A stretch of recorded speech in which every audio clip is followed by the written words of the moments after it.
Right, this is a video for a very rare car indeed, and an absolutely beautiful example as well. I love this generation Accord, especially this Tourer. I think it's one of the best looking estates you'll see. This is a 2-litre ESGT model, automatic. It's covered just 88,500 miles. Is in absolutely beautiful condition. Chap part exchanged it with us, has bought a Honda CR-V, much newer car from us. Car he built actually, or part of the car, because he actually worked for Honda, so he loves his Hondas. It comes with a full service history. We've just serviced it, and again, I say the condition is fantastic.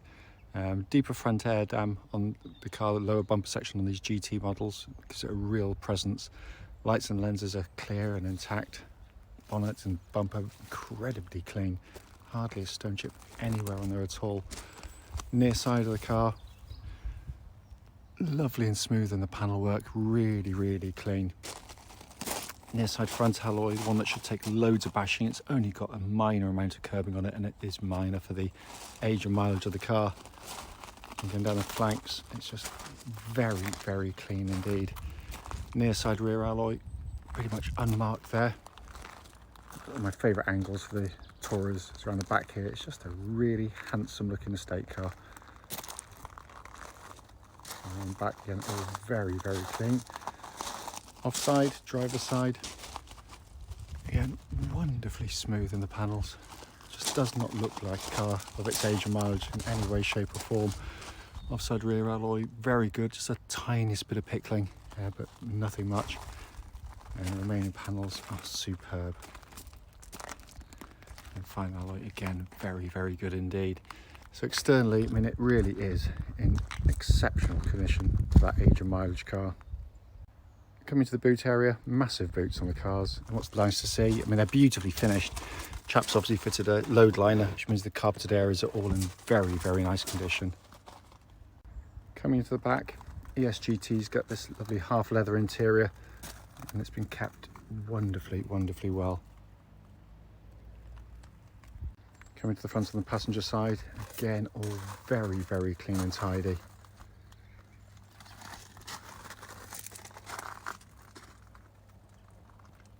It's coming in on the driver's side, door card's really clean. The only thing you get with age, a little bit of rippling there where the elbow kind of rests. Very common indeed, and it is on the car, which is why I'm trying to show it, and it's trying to show whatever I can. But in essence, the car has been kept absolutely beautifully. Inside the car now, as always, the engine's running, so dashboard can be seen illuminated. Dashboard is in, again, absolutely amazing condition. If we come up to the dash binnacle itself, 88,500 miles. There are no warning lights on the car at all, but very rare to see one as good as this. Finally, just to show you, owner's manual pack and lock and wheel nut key, both here and present with the car. Right then, this is the road test video for a Honda Accord, and it's a 2-litre ESGT Tourer. This car's registered FE59EGU, I think. Sorry, my writing's appalling. Mileage of 88,501 miles. The reason for doing this section of the video is very simple indeed, actually. We just want to ensure that if anyone's online looking at this car in the advert, they get to see that car advertised. As I always say, the reason is like many people, we've been to see cars which have looked perfectly good in descriptions, only to be disappointed when we've driven it to find out it's got an obvious fault that shows up whilst you're driving the car. We also do it on these lovely quiet roads in Gloucestershire. This actually forms part of the road test route we take our customers on, and the reason for that is hopefully then it'd be representative of what you'd feel yourself should you be offered a test drive in the car. As I said in the walk-around video, this actually was a part exchange car that came into us. Chaps bought a CR-V from us. It's been very well maintained, and it feels it the second you get in and drive the car, it feels as tight as a drum in every single way. The engine obviously starts instantly and settles to completely smooth, even idle. Temperature gauge running at a third, which is exactly where it's meant to be, and there are no warning lights on the dashboard at all. relating to the engine or any other part of the car. The engines, as with all Honda 4-cylinders, is an absolute peach. It's sweet, it's quiet, it's refined, it pulls beautifully throughout the entirety of its rev range. All the revs are accessible. Sometimes you've got cars which can rev in theory to sort of 6,000-7,000 RPM, only to be so harsh beyond 4,000 or 5,000 revs you daren't push them any further. This is just typical. It just loves to rev, but it's got guts as well. It'll pull from low down. It's incredibly tractable. They've got an amazing reputation for reliability and longevity as well. Absolutely unmatched in its class. But a wonderful unit, and it feels and sounds as it would have done when it was new. That's exactly how it feels. Engine then feeds through into the automatic gearbox, typical Honda gearbox, lovely and slick in operation. All the gear changes are beautifully resolved. They engage absolutely as they should. There's no sort of jolting or thuds in engagement. So all fine there.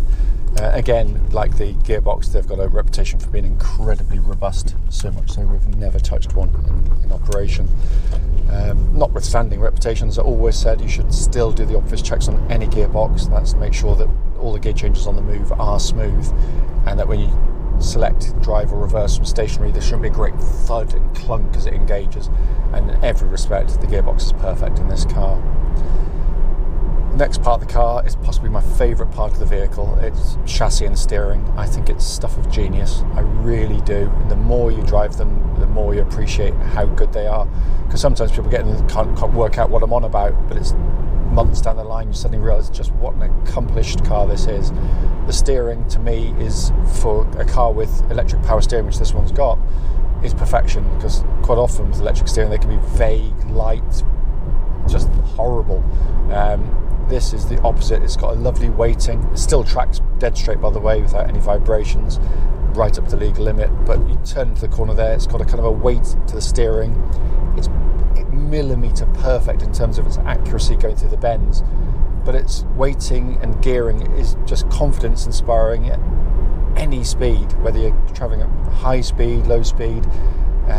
It feels wonderfully connected to the car and the chassis. It is brilliant, absolutely brilliant, because the chassis is amazing. It manages to give you this beautifully resolved, sort of beautifully damped ride that absorbs the bumps brilliantly well. Only the very harshest ridges will kind of catch it out, as it would with any car, but it deals with road imperfections far better than most modern cars, in fact, that go for ridiculously low profile tyres which do nothing other than sort of rattle your brain. I mean, this section of road is a classic example. It's an awful road surface, like the surface of the moon, but the way this deals with it is sensational. There are no kind of nasty clattering noises coming from underneath the car that shouldn't be there. It's all just ridiculously tight for this age of car. It feels like I'm driving around in a 2-year-old car with hardly any miles on the clock. So I'll just move my keys to stop them rattling. But when you go through the corners with this car, it's where to me it comes alive. You can drive it sedately and be comfortable and just enjoy the flow of the car. But if you push the car, it really does reward. It's got a wonderful balance to the chassis that belies kind of its status as just a family estate car. As I said, I think it's one of the unsung heroes of its generation. It really is. I'll get up to speed and give the brakes a bit of a thump. I know they're good. I've tried them earlier, but just for the sake of the video, I always try and do it. So I'm just trying to just get up to the legal limit, which is representative then of what you'd be braking from at worst. So up to 60. Just going to hold on to my things, but lovely powerful brake pedal. It bites perfectly. There's no pulsing, no vibrations going back through the brake pedal. It's all in fine order. Coming inside, clearly the chaps kept the car beautifully, all working exactly as it should. I still love sitting in these cars. You've got a brilliant driving position, fantastic supportive seats, and the half leather is really lovely on these, by the way. In some ways I prefer it to full leather because you don't sort of slide on the seat at all. But as I said, it's the thing that stands out most for me is the build quality. It is sensationally well made. You know, we're talking about a car that's, what's that, 11 or 12 years old now, and there's absolutely no squeaks or rattles to it. It feels so tank-like in the way it's built. It's amazingly well made, and a joyful dash to sit behind. It still looks stylish now, but what's lovely about it is the fact that it's just so simple to use. You've got a nice big easy radio with CD, display up there, dual zone climate control, which still pumps out cold air because I just tried it in a warm workshop. All the switch gear has that wonderful actuation and quality of actuation that you get from Honda. It's beautifully built. The tactile feel of the car is sensational. Then in front of that, you've got your classic Honda dash design, which I still maintain is the best in terms of how they used to do this, which is basically all symmetrical. Big, dominating rev counter and speedo, flanked by the fuel and temperature gauges. And in the middle, you've got a little information pad. Basically means with this dash, you just look at the road ahead, the things you need to touch, you put your hands on straight away. None of these ridiculous tablets and goodness knows little mouse iDrive things. I hate them. They're just so distracting. You just want to concentrate on the road ahead and nothing more, nothing less. It is, as I said, absolutely wonderful in here. Just checking cruise control, all works perfectly. I love these cars. I'm massively biased, I know that. I stick my hand up to it straight away. I'm not biased about the stuff I'm checking, that's just a matter of fact. I just want to check that these things are good. But I just still maintain this is one of the great estate cars of its era, and as with most Hondas of the time, completely unappreciated by the motoring press. They were abysmal, because Honda build cars not just for day one, they build them for the lifetime of ownership, and that's where they're special. And it really annoys me that motoring press, they just check the dynamics of the car and what they think of the car at that time. They base or put very little store in, you know, what the ownership of that car, the reliability, how it stands in terms of real build quality over many years of ownership. And that's where this is pretty much head and shoulders above virtually anything in its class. As I said at the start of the video, the point is obviously to show the car, but feedback on any issues, of which is none at all. It drives perfectly.